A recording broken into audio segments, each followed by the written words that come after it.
Hi there, Paula DeFougerel here to tell you a little bit about some of the key characters in my historical fiction series, The Chronicles of Iona, which tells the untold true story of the two men who in the 6th century founded the monastery of Iona and the nascent kingdom of Scotland. One was an exiled Irish abbot, Columba or Columbkilla, and the other was a Scottish warlord, Aedan McGabran.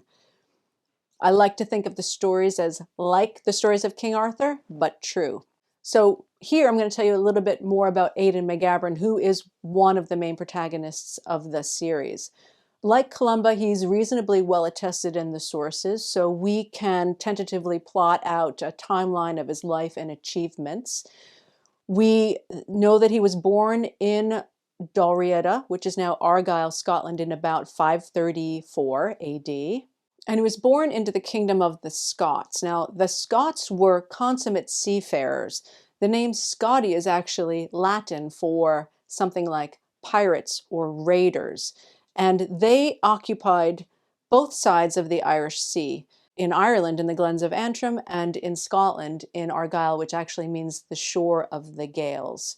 They called themselves Gaels, and their hill fort capital was the hill fort of Dunad in Kilmartin Glen, Argyll, which may have looked something like this. Dalriada was the Wild West of its time, a frontier zone, because they had neighbors on all their sides who wanted to either subjugate them or annihilate them. They had the Picts in the north, the Britons in the south, the Irish to their west, and the Saxons coming in on the east.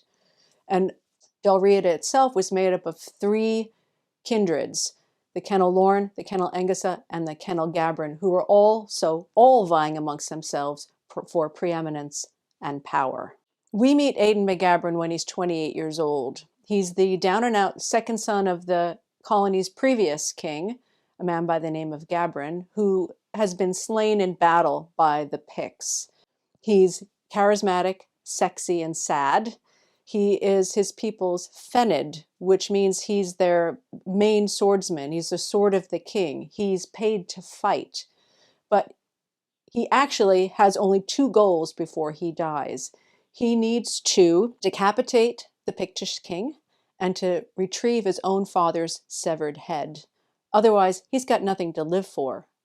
Or does he? So, spoilers here, but to find out how Aedan becomes the greatest warlord of his age, read my series and check out these websites below.